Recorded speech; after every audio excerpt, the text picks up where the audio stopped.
સુદામદેવ ને જોતા આંખમાં આંસુ આવ્યા. શરીરના બધા હાડકાઓ દેખાતા. એક સાધારણ વસ્ત્ર પહેરીને આવ્યા, ઘણા દિવસના ભૂખ્યા. સુદામાને જોતા આંખમાં આંસુ આવ્યા છે. મારો મિત્ર છે, કેટલું દુઃખ સહન કરે છે. મને જોતા એ રડવા લાગ્યો. એનો સ્વભાવ બાળકના જેવો. હું ત્રાસ આપવા આવ્યો નથી. મેં પાપ કર્યું છે, પાપની સજા મને થઈ રહી છે, હું સહન કરી. સુદામદેવે જીભ બગાડી નહીં.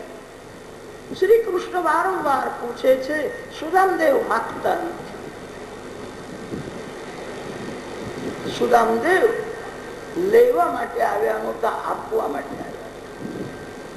સાંભળ્યું છે મારા શ્રી કૃષ્ણ રોજ 56 ભોગનું ભોજન કરે છે, રાજાધિરાજ છે. હું પ્રેમથી આ મુષ્ટિ પૌવા લાવ્યો. સુદામદેવને આપવાની ઈચ્છા છે, પ્રેમમાં લેવાની ઈચ્છા થતી નથી. જ્યાં લેવાની ઈચ્છા છે ત્યાં મોહ છે, એ શુદ્ધ પ્રેમ નથી. સુદામદેવ આપવા માટે આવ્યા. લૌકિક દૃષ્ટિથી મુષ્ટિ પૌવા છે એ સુદામાનું સર્વસ્વ છે. પ્રભુએ પોતાનું સર્વસ્વ સુદામાને આપ્યું. આટલું બધું આપ્યું, એક અક્ષર બોલ્યા. સુદામા જેવો બ્રાહ્મણ થયો નહીં, દ્વારકાના જેવો કોઈ ઉદાર થયો. સોનાની દ્વારકા છે. સુદામાપુરી અને દ્વારકા એક થાય. પરમાત્મા આપે છે ત્યારે ભગવાનને સંકોચ થતો નથી. જીવ અપૂર્ણ છે, પરમાત્મા પરિપૂર્ણ છે. અપૂર્ણ જીવ પરમાત્મા સાથે અતિશય પ્રેમ કરે તો ભગવાન એને પરિપૂર્ણ બનાવે છે. કોઈ પણ જીવ આપે છે એ સંકોચ રાખીને જ આપે છે. મારા માટે રહેવું જોઈએ, મારા છોકરાઓના માટે રહેવું.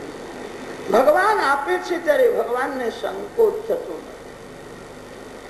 સુદામાને સર્વસ્વ અર્પણ. આટલું બધું આપ્યું પણ એક અક્ષર બોલ્યા નથી. ભગવાનને એમ થયું મેં સુદામાને કઈ આપ્યું નથી, હું તો સુદામાના ઋણમાં છું.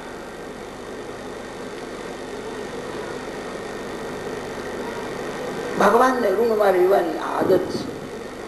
મારા ભક્તો આનંદમાં રહે, હું એમના ઋણમાં રહીશ. એમના જીવનમાં કોઈ દુઃખનો પ્રસંગ આવે, ભક્તોના મન ઉપર દુઃખની અસર બહુ થતી નથી.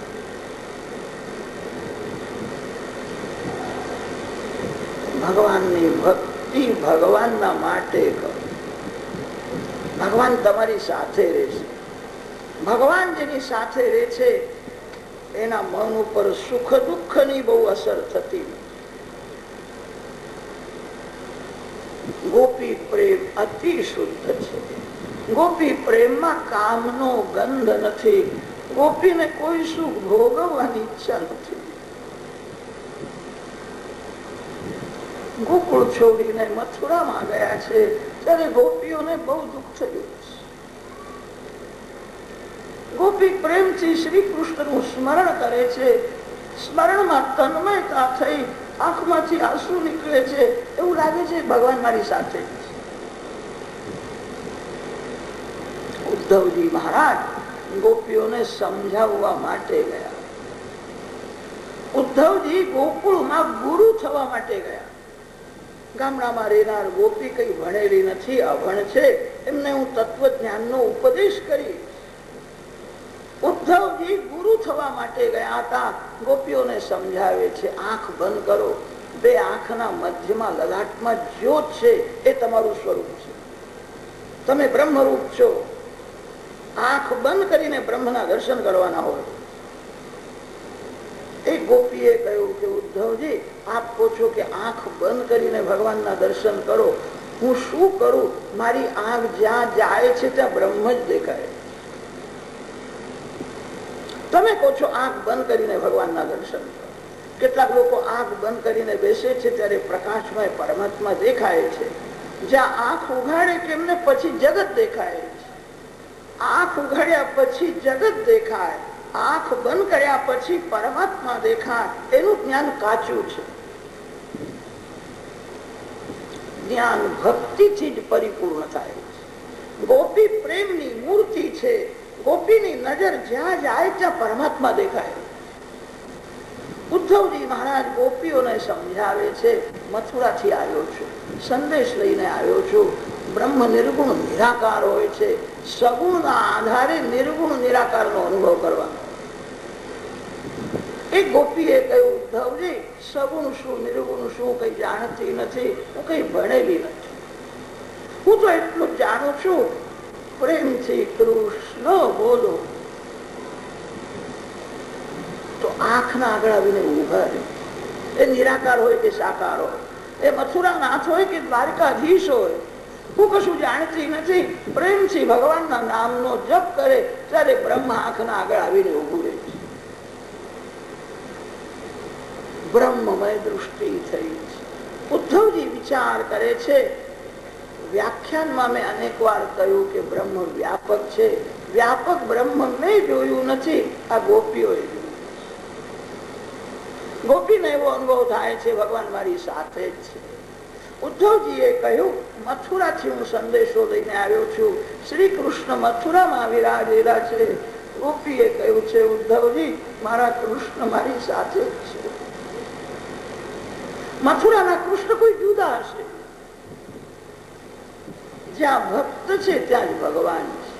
ભગવાન ભક્તોને છોડીને રહી શકતા નથી. ઉદ્ધવજી તમે કહો છો મથુરામાં વિરાજેલા છે. મેં આજે શ્રી કૃષ્ણની વાસળી સાંભળી, અહીંયા જ છે. આ કદંબના ઝાડ ઉપર મને દર્શન થયા. વાસળી વગાડતા હતા. મને જોઈને ગાલમાં ધીરે ધીરે સ્મિતા. અહીંયા જ બ્રહ્મ છે. એક ગોપીએ કહ્યું, ઉદ્ધવજી તમે કહો છો પરમાત્મા મથુરામાં છે. મથુરાના પરમાત્મા કોઈ જુદા છે. ગોપીઓના કૃષ્ણ તો ગોપી સાથે જ રહે છે. ગઈકાલે સાયંકાળે જમનાજીના કિનારે મને મળ્યા. અંધર થયું. પૂજા ભરવા જતી હતી, મને એવી આદત પડી છે, કૃષ્ણ કૃષ્ણ કૃષ્ણ બોલ્યા વિના મન માનતું જ નથી. કૃષ્ણ કૃષ્ણ કૃષ્ણ કૃષ્ણ કીર્તન કરતી હું જતી. અંધારું થયું હતું, મને બરાબર દેખાયું નહીં. પગમાં કાંટો વાગ્યો. અંધારું થયું હતું. હવે આ કાંટો કોણ કાઢશે, કેવી રીતે નીકળશે? મને થોડી ચિંતા થઈ.